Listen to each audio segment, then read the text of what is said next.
Rebonsoir. Promis, un jour, je sais pas comment, je sais pas pourquoi, je jouerai de la guitare à l'antenne, je sortirai ma guitare électrique et je jouerai de la guitare à l'antenne. Parce que chaque fois que j'écoute ton générique, en fait, j'ai envie de jouer. Et c'est pas grave. Eh ben, écoute, ce soir-là, je t'accompagnerai à la basse avec grand plaisir. Eh ben voilà, on va monter le groupe. Voilà. Puis Chloé fera, Je chanterai un peu. Tu chanterais. Je ferai les chœurs, si vous voulez. Ah bah écoute, ok, super. Qu'est-ce que tu feras de frais? Les Claudettes, Les Claudettes, ouais. Bah, tu sais que les moulinets des bras, ça se voit pas trop à la radio quand même. Voilà. J'aimerais quand même un peu parler de Defray avant de commencer ma rubrique. C'est fini. Mais oui, parlons de Defray, enfin, quand même. Ouais, bon, on n'est pas couché, hein. Chers auditeurs, chères auditrices, ce soir, je crois que ça va être n'importe quoi. C'est toi qui as commencé à parler de groupe de musique. Moi, j'essaie de trouver une solution pour tout le monde. Bon, allez, bon, on n'est pas au café du commerce, on est à la radio, c'est sérieux. Donc, je voudrais parler de Defray. Ça n'a pas de lien nécessairement avec la révolution sexuelle 2.0, même si je lui demanderais un peu de parler de lui. Donc j'aimerais le présenter un petit peu. Je l'ai rencontré par des amis communs parce que cet énergumène-là s'appelle sur certaines scènes de Paris Tragic Mike. Exactement. Voilà, il fait du burlesque. Qu'est-ce que tu préfères dire? Du boylesque. Boylesque, voilà, du strip. Burlesque masculin. C'est du burlesque masculin. C'est pas très déshabillé, c'est surtout très drôle et très artistique, très bien fait. Il y a une super bonne ambiance, voilà. Bon, on va pas parler de ça ce soir, on en parlera une autre fois. Et puis, de fil en aiguille, on est arrivé à dîner ensemble, lui, moi, et puis d'autres amis, il y a pas tellement longtemps. Bon. Et puis, on a parlé un petit peu de nos expériences, pas forcément sexuelles, mais enfin liées à des problématiques. Je suis un homme dans un milieu où il y a des personnes qui sont ni hommes ni femmes ni les deux. Voilà, comment je me situe. Et puis moi, je suis une femme. J'aime les femmes, voilà. Toute une problématique liée au genre et au sexe, et donc du coup ça m'a donné l'idée et l'envie, lorsqu'il nous honorera de sa présence, de parler d'un sujet que j'avais déjà développé il y a quelque temps pour un festival, et on s'en fiche, c'est de la révolution sexuelle 2.0, non pas parce que c'est par internet, parce que c'est une deuxième révolution sexuelle pour moi. Et ben je vais vous expliquer d'abord le concept. Bon, un petit rappel historique des faits. Dans les années 70, il y a eu une première révolution sexuelle. Je vais pas m'étendre là-dessus, j'ai pas envie de faire l'historien, peut-être que d'autres le feront, autrement vous cherchez sur internet. Voilà, la libération de la femme, paraît-il, l'avènement de la pilule, le droit à l'avortement, tout ça, ça a changé les mœurs quand même pas mal. Le boulot n'est pas terminé, loin de là, en supposant qu'il se termine un jour, mais aujourd'hui on est en pleine, de mon point de vue, révolution sexuelle 2.0, et je vous explique pourquoi. Alors, le concept de la révolution sexuelle 2.0, ça part de notre naissance. À notre naissance, qu'on soit, on est bébé, et quels sont, dans quel monde on vit, quelles sont, on va dire les injonctions, mais quels sont les présupposés qu'on a lorsqu'on est. Alors, il y en a 4. Retenez-les bien. On va pas discuter de tout ce soir, mais il y en a 4. Déjà, quand tu nais, si tu as un zizi, c'est que tu es un garçon. Si tu as une foufoune, c'est que tu es une fille. Ça, c'est la première injonction. Ensuite, la deuxième injonction, ce que le présupposé, c'est qu'a priori, on pense que tu seras hétéro. C'est le truc de base. Bien entendu, ça ne se vérifie pas ensuite, mais au départ, on présuppose que tu es hétéro. Le troisième, ça c'est notre société qui évolue par rapport à ça, mais pendant très longtemps, c'est que tu seras monogame. Voilà, c'est quand tu te mets en couple avec une personne, homme ou femme. Ça présuppose, par rapport à toute la société, que vous restiez fidèles l'un à l'autre. D'accord, pas d'accord, ça c'est encore autre chose. Donc ça c'est la troisième injonction. Et puis la quatrième injonction, c'est ça date, Chloé en parlera, ça date du judéo-chrétien ou peut-être avant, je suis pas historien, du fait de dire que le sexe, ce n'est que pour se reproduire. Alors c'est beaucoup moins vrai aujourd'hui que le sexe n'est pas que pour se reproduire, mais la déclinaison qui existe toujours aujourd'hui, c'est de dire que quand tu es une femme, si tu aimes le sexe, et que tu l'assumes, que tu le dis sans claironner non plus, tu sais que t'es une salope, voilà, t'aimes le sexe, t'es une salope, mais aussi et plus généralement par le sexe alternatif, le sexe déviant, c'est pervers. Et on est en plein dans le sujet de l'émission, c'est pour ça qu'on fait cette émission-là, c'est pour dire que le sexe qui n'est pas la norme, il est autre chose, il n'est pas forcément mieux, meilleur ou moins bien, il est autre chose. Donc voilà, ces 4 injonctions, c'est t'es un garçon, t'es une fille, t'es hétéro, t'es monogame, et puis tu fais du sexe pour te reproduire. Je schématise, voilà. Et donc c'est la révolution sexuelle 2.0, c'est pas une révolution, globale pour tout le monde, c'est une révolution que chacun fait ou chacune fait peut-être un jour et se pose la question, au fait, est-ce que je suis vraiment un garçon, est-ce que je suis une fille ? et même s'il y a 95% des personnes qui vont répondre oui, je dis un chiffre au hasard, il y en a 5% qui vont dire je sais pas trop, j'ai peut-être envie de voir autre chose, voilà. Tu seras hétéro, bah ça c'est de moins en moins vrai, on n'est pas forcément hétéro strict, on peut être hétéro un peu fluide ou complètement homo, voilà, il y a toute la gamme. Tu seras monogame. Donc là, on va pas en parler ce soir parce qu'après, là, on va aborder tous les sujets liés à la jalousie, au libertinage, au polyamour, etc. Et puis le sexe, c'est sale, ça. Bon, on en parle tous les mercredis, voilà. En fait, cette idée, ça m'est venu de Chloé, qui est assise à côté de moi, et quand je l'ai rencontrée, elle m'a raconté sa révolution sexuelle. Et je me suis dit, ah ouais, c'est une révolution sexuelle qu'on fait chacun d'entre nous. En tout cas, Chloé, tu l'as faite. Raconte-nous comment. En fait, je croyais que j'aimais pas trop le sexe. Voilà, ça faisait quelques années que j'étais avec quelqu'un. Et bon, il y a combien de temps ça? C'était en 2015. Voilà. En fait. Et puis, bon, je suis partie en vacances et il s'avère que là où j'étais en vacances, il y avait un garçon qui me plaisait plutôt bien. Et puis, on a couché ensemble et finalement, je me dis, quand même, j'aime bien le sexe, en fait, quand même. Hein. Et donc, quand je suis rentrée de vacances, j'ai retrouvé mon chéri de l'époque et je me dis, putain, non, c'est bon, je veux plus de mauvais sexe. Je dis pas que c'est sa faute à lui, mais en tout cas, voilà, j'avais pas une sexualité très épanouie. Et donc, j'ai voulu trouver un amant. D'abord, je suis allée sur une application pour trouver un amant et finalement, en cherchant un amant, je suis tombée sur une amante qui m'a dit, j'ai un maître BDSM, il cherche une autre soumise. Je dis, tiens, ça m'a toujours un peu attiré, les trucs un peu BDSM et tout. Je dis, tiens, si j'essayais. Et ce qui fait que d'un seul coup, je suis passée de monogame, hétérosexuel, etc. à d'un seul coup, vanille. Et dans une relation BDSM en bisexualité avec l'autre soumise, en polyamour, vraiment la totale, tout d'un seul coup en fait. Moi j'ai mis du temps à la faire, cette révolution sexuelle entre guillemets, mais j'ai tout fait d'un coup. Ah mais tu t'es rattrapé depuis hein. Ah oui, il fallait. Alors, j'avais un peu de retard. En tout cas, pour moi, j'avais du retard. Alors, la révolution sexuelle, ce n'est pas passer d'un état à un autre, c'est juste un moment de se poser, mais est-ce que je suis content de ma vie? Est-ce qu'il y a quelque chose... Tout à l'heure, Stéphanie, en préambule, elle parlait que, par exemple, le BDSM, c'était pas une thérapie, le shibari, c'était pas une thérapie, mais ça peut être un questionnement. Est-ce que les sexualités alternatives, ça me plaît? Voilà, c'est juste pour dire que une révolution sexuelle, c'est pas forcément de devenir autre chose qu'un homme cis. Alors, un homme cis de frais, c'est quoi? Toi, tu es homme cis. Ah oui, moi, je suis le modèle de l'homme cis par excellence. Donc, quand on dit cis, on parle de cisgenre. Et en fait, un cisgenre, c'est quelqu'un qui a le genre qui a été assigné à la naissance. Donc, c'est par. Ça lui correspond, quoi, en fait. Transgenre. Voilà. Donc, c'est officiel, t'as un zizi. C'est ça. En tout cas, c'est ce qu'ils ont trouvé à la naissance. Après, est-ce qu'il est encore là? Je sais pas. Voilà. Mais... Pour l'instant, je l'ai gardé et je suis satisfait de mon rôle d'homme dans la société pour l'instant. D'accord. Son genre. Et est-ce que tu as eu un moment... Oui, pardon. Je voulais dire, Stéphanie, si tu veux intervenir dans la discussion, surtout, tu n'hésites pas. C'est gentil, merci. Et est-ce que tu as eu... donc tu t'es pas posé la question de savoir si c'était un garçon, ça t'allait? Oui. Voilà. Après, est-ce que tu t'es posé d'autres questions par rapport à ce que je suis... Et t'es pas obligé de donner la réponse, hein. Mais est-ce que je suis attiré par les autres hommes ou pas, ou ça me va? Est-ce que ça te va? Voilà, tout ce qu'on t'a donné au départ, est-ce que ça te va, ou est-ce qu'à un moment t'as évolué, tu t'es dit tiens, j'avais envie de changer pour voir? Je pense que comme beaucoup de gens, oui, j'ai un petit peu évolué. Après, est-ce que j'ai fait des évolutions aussi, des gaps aussi grands que ceux de Chloé, je ne sais pas, mais en tout cas, oui, j'ai un peu testé des choses, testé un peu les limites, tester les modèles surtout, qui n'étaient pas forcément... c'est compliqué de savoir que ce qu'on nous propose, ce qu'on nous impose, comme tu dis, des injonctions, qu'en fait, il y a d'autres modèles et d'autres possibilités, quoi. Et rien que ça, rien que le fait de le savoir, c'est intéressant. Voilà, j'aurais fait le savoir. Ouais. Alors, quand je dis impose, j'ai pas trouvé d'autres mots. Ça veut pas dire que c'est imposé méchamment, c'est juste que c'est là et on est dans le moule, quoi. Voilà. Alors, il y aura une petite précision à apporter. Il y a Delph sur le chat qui nous dit, mais c'est quoi un homme cis? Quels sont les six genres? Les six genres, c'est donc oui, en fait, c'est 6, c'est CIS, c'est pas le chiffre 6. CIS, c'est une abréviation pour six genres, et donc six genres, c'est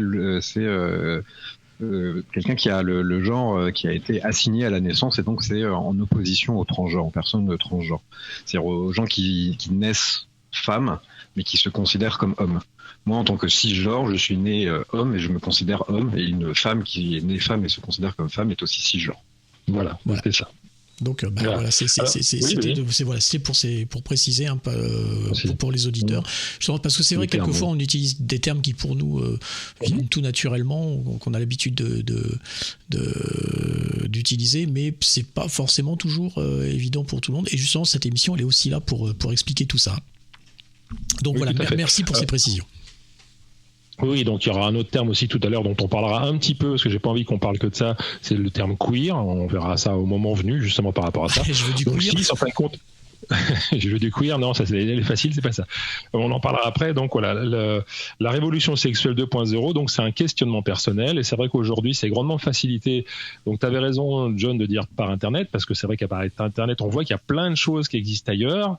On est d'accord, pas d'accord, on s'y voit pas, mais on sait que ça existe. Alors, contrairement à il y a 50 ans ou il y a 100 ans, on était peut-être mal dans sa peau on sait pas trop pourquoi, si on le savait peut-être, voilà. Donc là, aujourd'hui, on a plus de possibilités sur toutes les possibilités, tous les spectres par rapport à ça. Et on va pas parler de tout ce soir dans la révolution sexuelle 2.0, parce que ça, c'est le sujet de plusieurs émissions. J'aimerais qu'on parle un peu des injonctions liées au genre. Alors, il y a le genre masculin, le genre féminin, il y a des personnes qui se définissent à genre, c'est-à-dire qui ne se sentent pas dans un genre, des personnes qui se définissent comme fluides, c'est-à-dire qui passent suivant les jours d'un genre à l'autre, comment on se ressent, voilà. Et puis des personnes transgenres, donc qui disent moi au départ j'ai été tel genre, je veux passer dans tel autre genre. Voilà. J'ai certainement oublié des termes, je suis pas un spécialiste de la chose, mais voilà, on va parler du genre. Donc comme je disais, l'injonction tu seras monogame, on verra ça dans d'autres émissions quand on parlera de fidélité, de jalousie, de libertinage, de polyamour. Voilà. Et donc la question qui se pose, c'est en termes de préférence sexuelle. Là, j'ai insisté là-dessus. Après, je poserai des questions un peu plus rigolotes. Moi, j'aime bien les rousses, moi, perso. Comment ? Tu dis en termes de préférence sexuelle, je préfère les rousses. Non, c'est pas tant que ça, voilà. Mais puisque tu poses la question, puisque tu prends la parole, je te poserai la première question dans 30 secondes. En termes de préférence sexuelle, donc les attributs de genre jouent-ils à 100% ou y a-t-il de la place pour je m'en fous ? Je te pose la question, John. On te bande les yeux. Ouais. Et on te suce. Ouais. C'est un homme, c'est une femme, c'est je sais pas quoi. Est-ce que tu t'en fous ou pas ?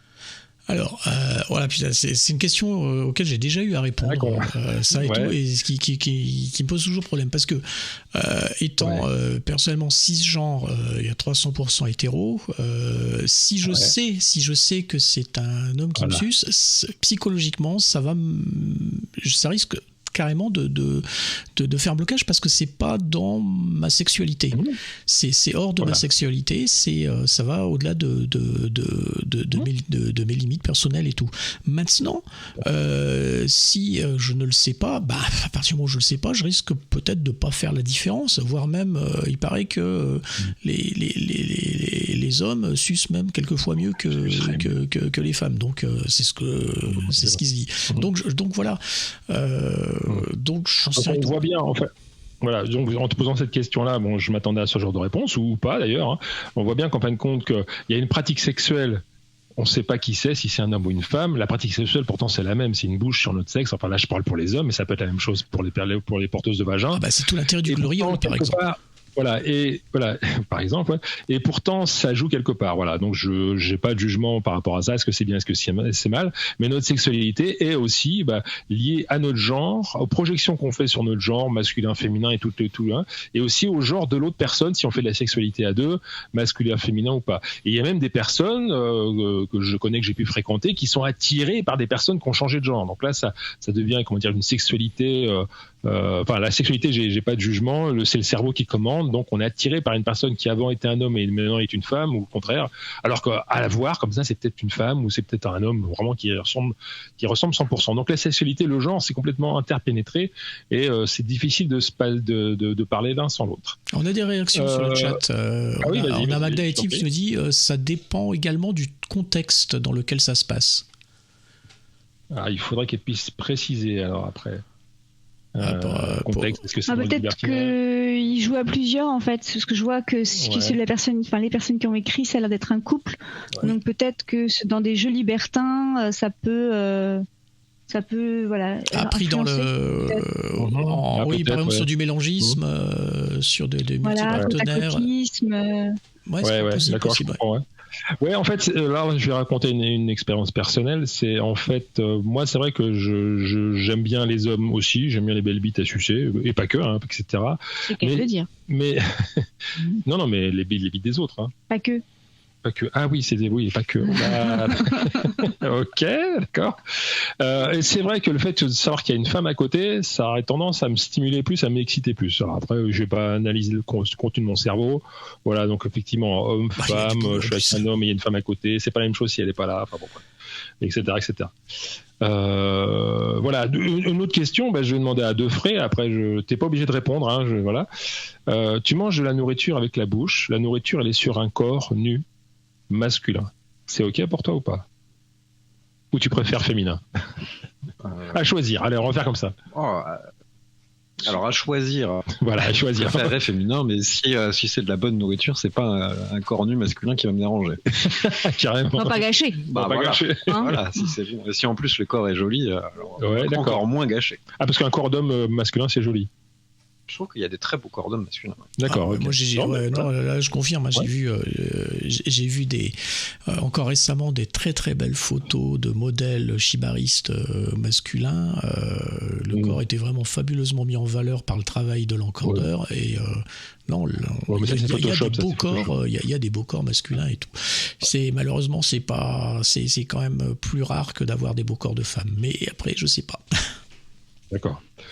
Ok, alors je vais vous faire un petit quiz sur des pratiques sexuelles et puis vous allez me dire si c'est genré ou pas, ou un peu, ou est-ce que le fait que le fait de savoir si c'est un homme ou une femme ou entre les deux, est-ce que ça peut influencer. Alors attendez, je retrouve ma feuille. Voilà, du massage. Alors Chloé, je sais que tu aimes les femmes comme les hommes, alors tu vas dire toi, tu préfères être massé par une femme ou par un homme? Être massé par une femme. Parle dans le micro. Je pense qu'on m'a entendu, non? Je préfère être massé par une femme. Defray? Je pense que je préfère être massé par un bon masseur ou une bonne masseuse. Alors quand je dis par une femme, c'est au niveau sensuel, sexuel. Après, en effet, si on est sur la compétence de masser... j'ai pas dit masser, sensuel, mais sans aller aux attouchements sexuels. Voilà, après, si je viens pour payer un massage, je suis là pour le massage, mais si après on est sur... autre chose, oui, je préfère le passage par une femme. D'accord. John, j'ai une question pour toi. Une femme garçonne, tu vois le style que c'est? Oui. Est-ce que ça te plaît plus qu'une femme féminine? Plus, non, mais ça me plaît beaucoup. Ça aurait tendance à m'exciter aussi. Et oui, pourquoi? Allez, raconte-nous tout. On mélange le divan. Je sais pas, parce que non, je pense que c'est compliqué. Parce que t'aimes bien les femmes féminines aussi. J'adore les femmes féminines. Mais le côté un peu garçon manqué et tout, il y a le côté peut-être un peu, je sais pas, un peu bratte, un peu, ça peut aussi me.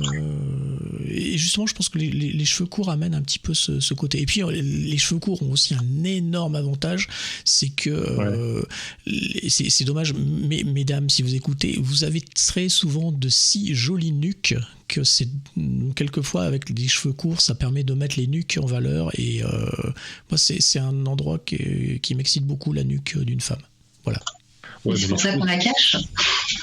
Voilà. Bien vu, Stéphanie. Oui, t'es là toujours. Je vais te poser des questions. Oui, je suis là. Je viens participer avant de m'équiper.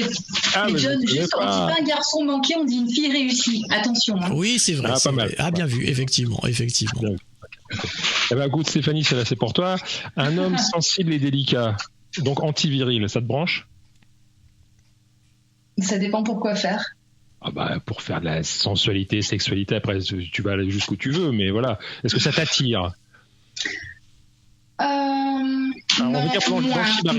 Moins. Alors dans le shibari, oui. J'aime bien j'aime bien tous les hommes dans le shibari. Après, sur un plan de vue plus personnel, j'avoue que oui, je suis bien construite de ce côté-là. J'aime sentir un homme viril et bien musclé. D'accord. Non, mais t'as le droit. Il n'y a pas à s'excuser. Mais j'assume. D'accord. Et puis tiens, une question. Alors, je sais pas si tout le monde le connaît. Je sais même pas s'il est là. Il est là, Doberman, ou pas? Je l'ai pas vu sur le chat. J'ai vu qu'il s'était inscrit comme venant sur l'émission, mais je l'ai pas vu encore sur le chat. Il écoute peut-être, il s'est peut-être juste pas connecté. D'accord.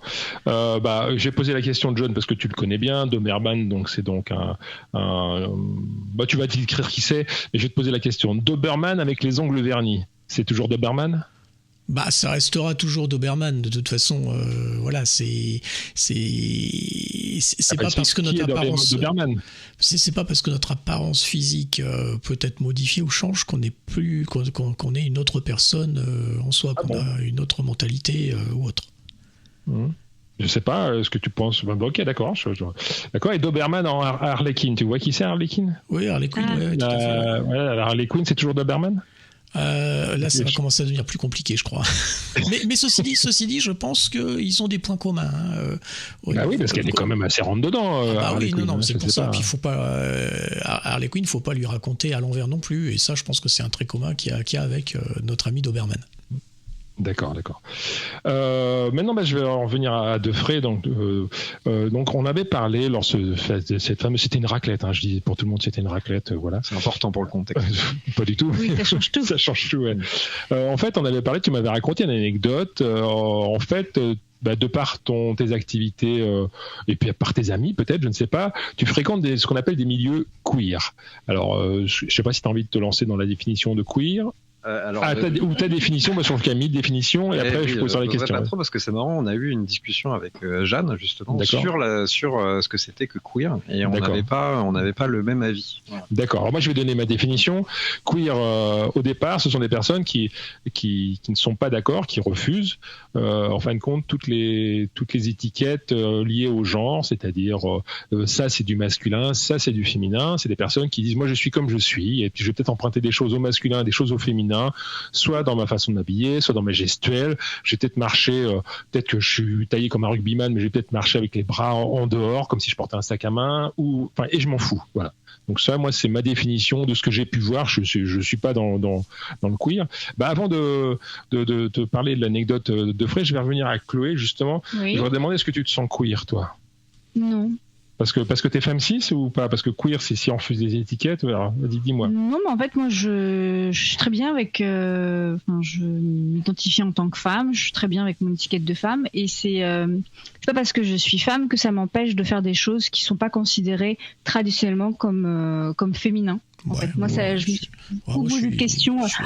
Quand j'étais petite, on disait de moi que j'étais ce qu'on appelle garçon manqué. Oui, donc on disait pas fille réussie, ça arrive plus tard. Ouais. Et en fait, j'étais très bien dans cette étiquette-là, gamine. En fait, mais c'était les années 80. Je sais pas si vous vous en souvenez, mais les années 80, c'était une période où en fait, c'était assez. C'était pas très genré au niveau marketing, en fait, les années 80. C'était le début d'Indochine. Ouais, il y avait Indochine un peu. Féminin. Ouais. Voilà, il y avait. C'est un peu la fin des années 80, Indochine, si je me trompe pas. Mais en tout cas, début des années 80, voilà, il y avait quand même les années 70 qui étaient passées par là. Et donc voilà. En tout cas, moi, j'étais plutôt garçon manqué, plutôt habillée tout le temps en pantalon, plutôt voilà. Et j'étais bien comme ça. Et sur certains aspects, j'ai gardé, on va dire, des caractéristiques traditionnellement masculines dans mon esprit. Mais j'étais longtemps en pantalon, en jean, etc. Et c'est finalement assez. C'est lors de ma révolution sexuelle finalement. Où j'ai plus assumé mon corps de femme, on va dire, où j'ai arrêté d'essayer de me cacher. Parce que pendant longtemps, j'ai voulu me cacher pour pas qu'on m'embête, pour pas qu'on me fasse chier. Voilà, on va pas parler d'harcèlement, etc. Oui, mais voilà. Il y avait un peu de ça. Et puis, puis les années 90, je sais pas si vous vous souvenez, mais c'était quand même la mode des vêtements hyper amples aussi. Donc finalement, on se cachait beaucoup, on montrait pas trop son corps. Voilà. Et donc finalement, ça fait que quelques années vraiment que j'ai des tenues féminines et bizarrement, je trouve ça plus simple de s'habiller en robe. En fait, c'est un truc con, mais la robe, t'es déjà habillée d'en haut et d'en bas, t'as pas besoin de coordonner les deux. Et en fait, pour moi, c'est vachement plus simple. T'as essayé le sac poubelle avec des trous ? Mais voilà, moi, j'ai eu des questionnements. À un moment, il m'est arrivé de me poser des questions. J'ai cultivé beaucoup le look androgyne, en effet, pendant longtemps.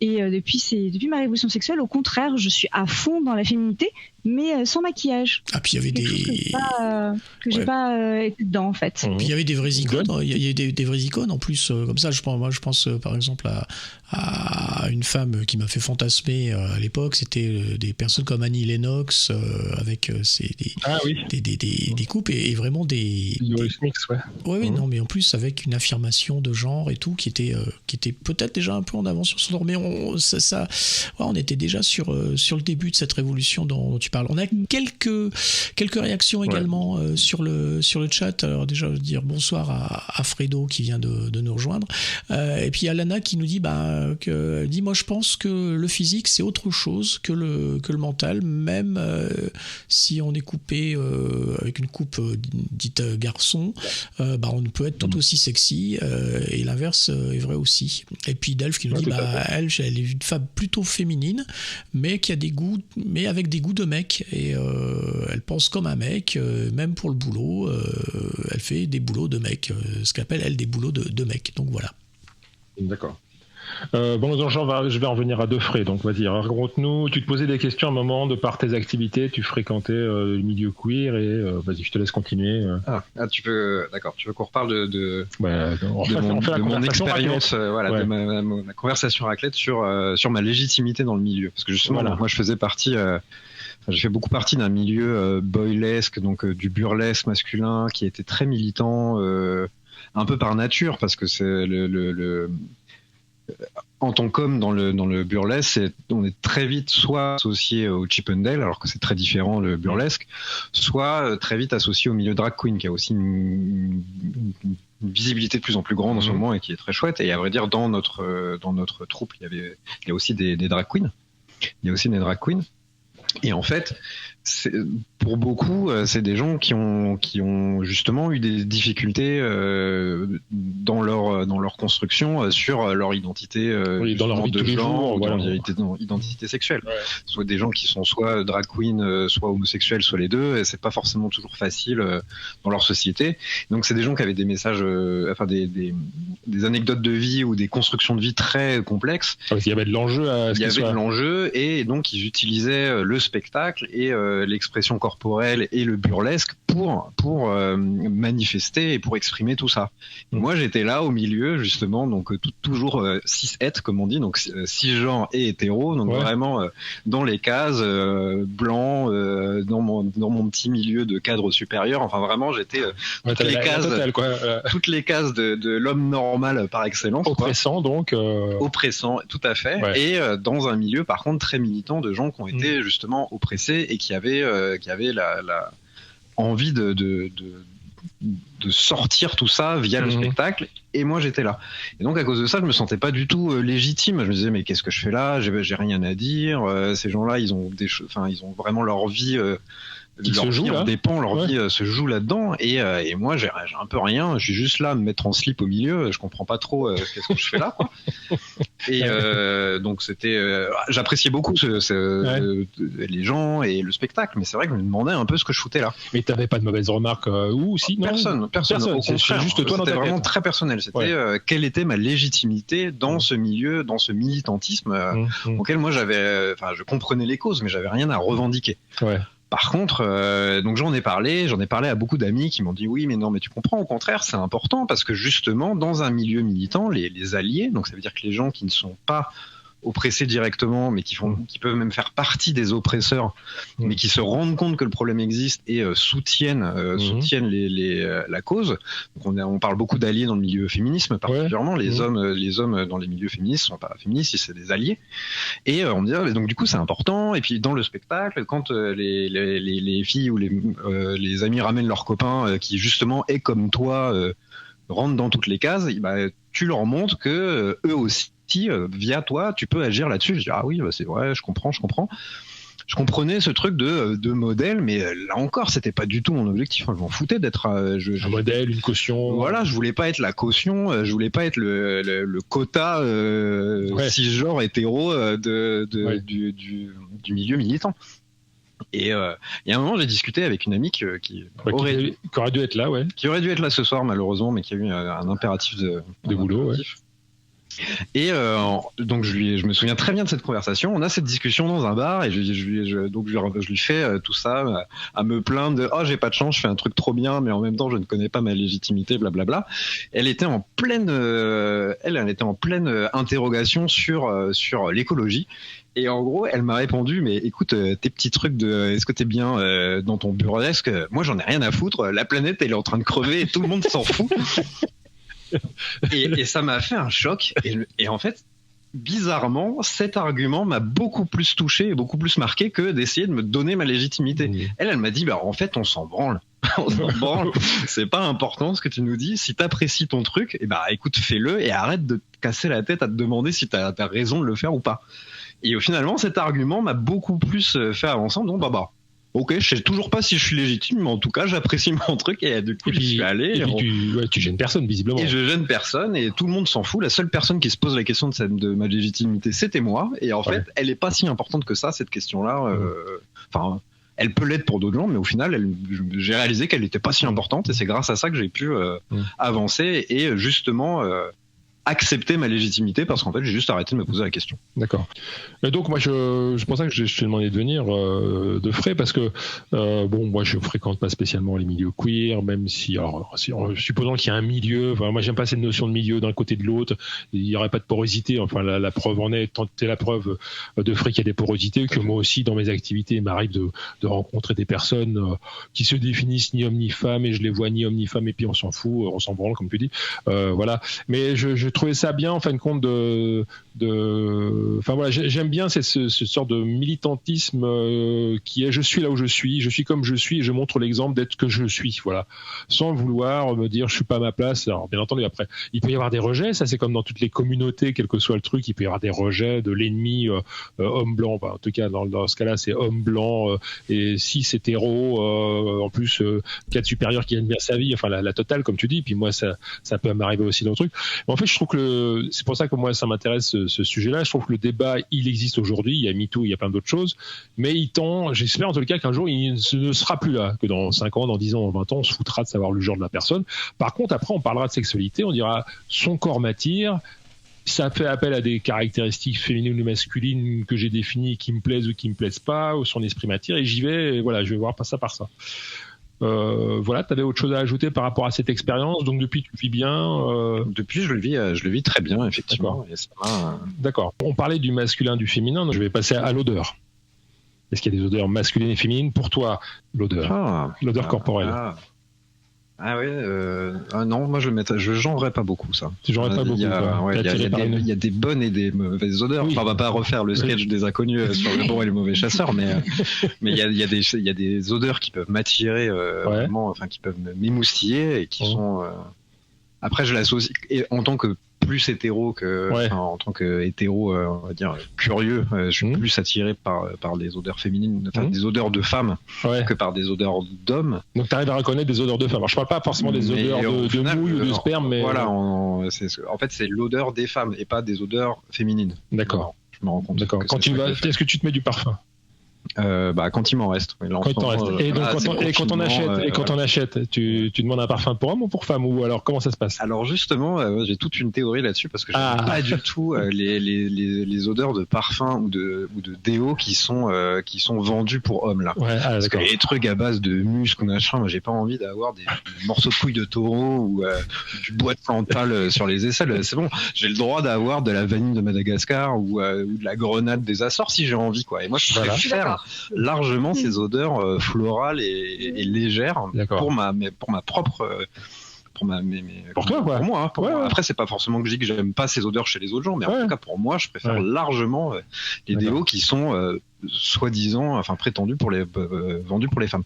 Bon, j'ai une dernière question avant de rendre l'antenne, si je puis dire, par rapport à ça. Bon, c'est un sujet très vaste, la révolution sexuelle. Une petite question que je vous pose à toutes et tous. Vous choisissez un chéri ou une chérie de vos rêves dans votre tête, voilà. Ça fait 3 mois ou 6 mois vous êtes bien ensemble, tout fonctionne, et puis tout d'un coup vous apercevez quelque chose. Donc vous allez chez lui ou chez elle, donc on va dire de frais chez elle, c'est bon, je me suis pas trompé. Tu vas chez elle et là tu vois dans un placard, elle les a sortis toute une pile de magazines féminins, mais féminins de chez féminin, et en fait elle est abonnée des magazines féminins, elle lit des magazines féminins, mais tu prends les pires que tu puisses connaître. Ça passe ou ça casse? Pour moi, ça dépend parce que ça ressemble un peu à un truc vécu. Alors, je l'ai pas découvert dans un placard, faut exagérer. Et puis c'était pas non plus comme ça. Ouais. Mais moi, disons que j'accepte si c'est un petit plaisir. Enfin, s'il y a honteux. Il y a pas forcément honteux dans le sens où ça peut être complètement assumé, mais dans le sens où pas que ça soit trop sérieux, quoi. Enfin, comme on peut regarder des émissions de télé-réalité. Moi, je sais que c'est pas mon truc, mais je juge pas les gens qui disent bon bah, je regarde ça me vide le cerveau. Je peux comprendre sur ces trucs-là. Par contre, si effectivement c'est un peu sa Bible et que c'est que toutes ces conversations viennent de là, là, je pense que ça passe pas. Ok, Chloé, à toi. Alors tu choisis, t'as un chéri ou une chérie depuis 2 ans? Tu choisis. Toi, c'est la lettre au Père Noël. Tu choisis qui t'as. On va dire un chéri. T'as un chéri, d'accord. Et donc tu vois que ton chéri, au bout d'1 an ou 2 ans, il a des magazines plein de muscles, plein de motos, plein de trucs et voilà et tout. Genre il aime le foot aussi, non?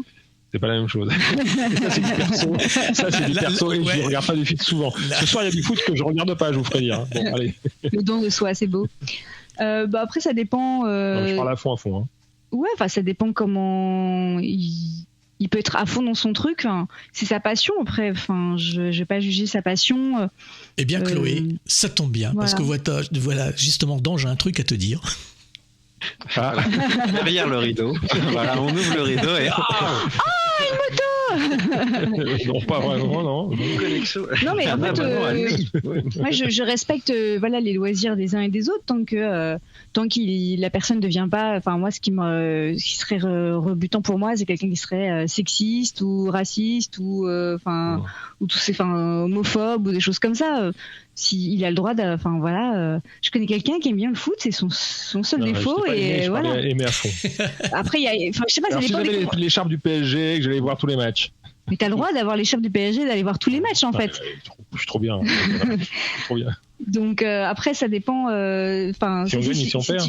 Non, mais si tu fais que parler que de ça, forcément, ça va être gênant parce que. C'est un peu l'idée de ma question. Ah là, ok. Dans ce cas-là, si en effet la personne ne parle que de moto tout le temps, c'est sûr, si c'est pas ma passion, ça va être compliqué en effet, parce que dans une relation, il faut un minimum de sujets en commun pour avoir des trucs à partager en commun en fait. Et si on n'a pas assez de choses en commun, ça va être compliqué. Tu parles de moto, un truc masculin, mais là. Ça peut être du point de croix, ouais. Oui, aussi. Le point de croix, moi aussi. Le fait que ça soit masculin, c'est le fait que tu partages pas. Voilà, c'est ça, exactement. Merci. Il est bien ce petit. Hein. Oui, il faudra le réinviter. Donc voilà, là j'ai pas grand-chose d'autre à dire sur la révolution sexuelle 2.0. On y reviendra à l'occasion. Voilà, donc j'ai un conseil, même pas. Je veux dire à chacun. Donc je rappelle les 4 injonctions de base. J'ai pas trouvé d'autres mots. En tout cas, les 4 trucs qui existent lorsque vous naissez. Vous avez un zizi, vous êtes un garçon. Vous avez une foufou, vous êtes une fille. Bon. Est-ce que vous êtes d'accord avec ça? Vous êtes hétéro de base parce que la société est construite comme ça. Est-ce que vous êtes d'accord avec ça? Et si vous êtes d'accord, c'est parfait. Si vous n'êtes pas d'accord, à vous de voir comment vous pouvez gérer votre vie pour aller de ce côté-là. Vous êtes monogame, c'est un peu le contrat de base par défaut lorsqu'on se met avec quelqu'un. Après, bien entendu, la société évolue, tant mieux. Et puis le sexe, rappelez-vous, c'est sale, d'accord? Donc le sexe, c'est uniquement le samedi soir pour se reproduire. Et encore, lorsque madame, le bébé est en route, on arrête tout pour pas déranger le bébé. Voilà, j'ai fini. Merci beaucoup, très cher Dange.